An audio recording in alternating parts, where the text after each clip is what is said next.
Assalamualaikum warahmatullahi wabarakatuh. Perkenalkan, nama saya Rahmatul Husna, NIM 1912010012, jurusan Komunikasi Penyiaran Islam, Universitas Islam Negeri Imam Bonjol Padang. Sebelum kita memasuki materi, seperti yang kita ketahui, dunia sekarang dilanda oleh sebuah wabah, yaitu wabah virus corona. Saya pribadi mengingatkan kepada teman-teman apabila mau keluar rumah harus menggunakan masker dan selalu mencuci tangan serta selalu jaga kesehatan. 3. Baiklah, selanjutnya kita masuk pada materi, yaitu sistem komunikasi kelompok. Sistem komunikasi kelompok menjadi 3 bagian. Bagian pertama, kelompok dan pengaruhnya pada perilaku komunikasi. Ada 2 bagian, yang A, klasifikasi kelompok, yang B, pengaruh kelompok pada perilaku komunikasi. Bagian kedua, faktor-faktor yang memengaruhi keefektifan kelompok. Ada 2 bagian.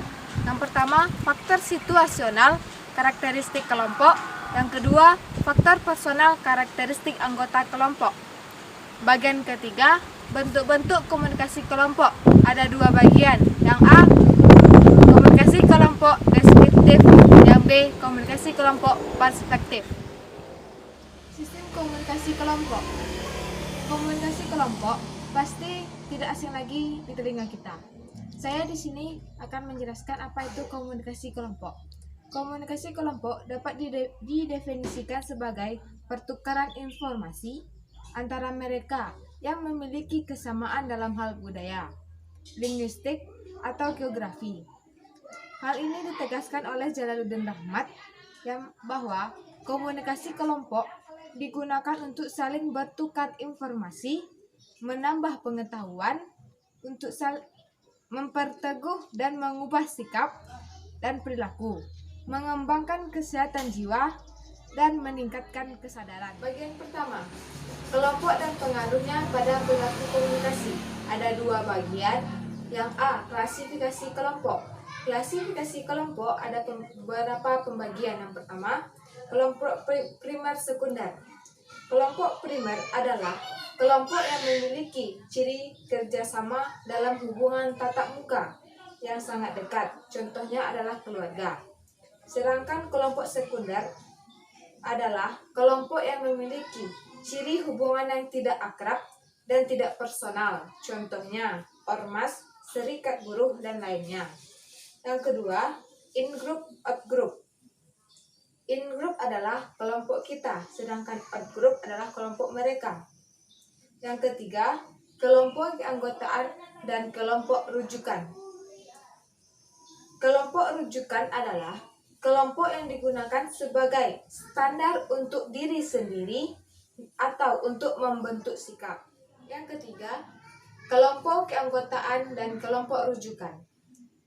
Kelompok rujukan adalah kelompok yang digunakan sebagai standar untuk menilai diri sendiri atau untuk membentuk sikap. Yang keempat, kelompok deskriptif dan kelompok perspektif. Kelompok deskriptif mengacu pada klasifikasi kelompok berdasarkan proses pembentukannya secara alamiah. Sedangkan kelompok preskriptif mengacu pada klasifikasi kelompok berdasarkan tahap-tahap yang harus dilalui oleh anggota kelompok untuk mencapai tujuannya. B. Pengaruh kelompok pada perilaku komunikasi. Yang pertama, konformitas adalah perubahan perilaku atau kepercayaan menuju norma kelompok sebagai akibat tekanan kelompok, baik yang nyata maupun yang dibayangkan. 2. Fasilitas sosial adalah prestasi individu yang meningkat karena disaksikan kelompok. Inti dari fasilitas sosial adalah kehadiran kelompok dapat mempermudah pekerjaan yang dilakukan. Yang ketiga, polarisasi adalah kecenderungan sikap yang dimiliki sebelumnya oleh kelompok ke arah yang lebih ekstrim, setelah diskusi dilakukan. Bagian kedua, faktor-faktor yang memengaruhi keefektifan kelompok. Ada dua bagian. Pertama, faktor situasional karakteristik kelompok. Yang termasuk dalam faktor situasional keefektifan kelompok mencakup ukuran kelompok, jaringan komunikasi, kohesi kelompok, dan kepemimpinan. Kedua, faktor personal karakteristik anggota kelompok. Yang termasuk dalam faktor personal keefektifan kelompok mencakup kebutuhan interpersonal dan proses interpersonal. Kebutuhan interpersonal meliputi inklusi, kontrol, afeksi, tindak komunikasi, dan peranan. Sedangkan proses interpersonal meliputi keterbukaan, percaya, dan empati. Bagian ketiga, bentuk-bentuk komunikasi kelompok. Secara garis besar, bentuk-bentuk kelompok terbagi menjadi dua. Yang pertama, kelompok deskriptif. Yang kedua, kelompok preskriptif. Kelompok deskriptif dibagi menjadi beberapa kelompok, yaitu kelompok tugas, kelompok pertemuan, dan kelompok penyadap. Yang kedua, komunikasi kelompok preskriptif. A. Format diskusi, yaitu seperti diskusi meja butar, simposium, diskusi panel, forum, kolokium, dan prosedur parlementer. B. Sistem agenda pemecahan masalah.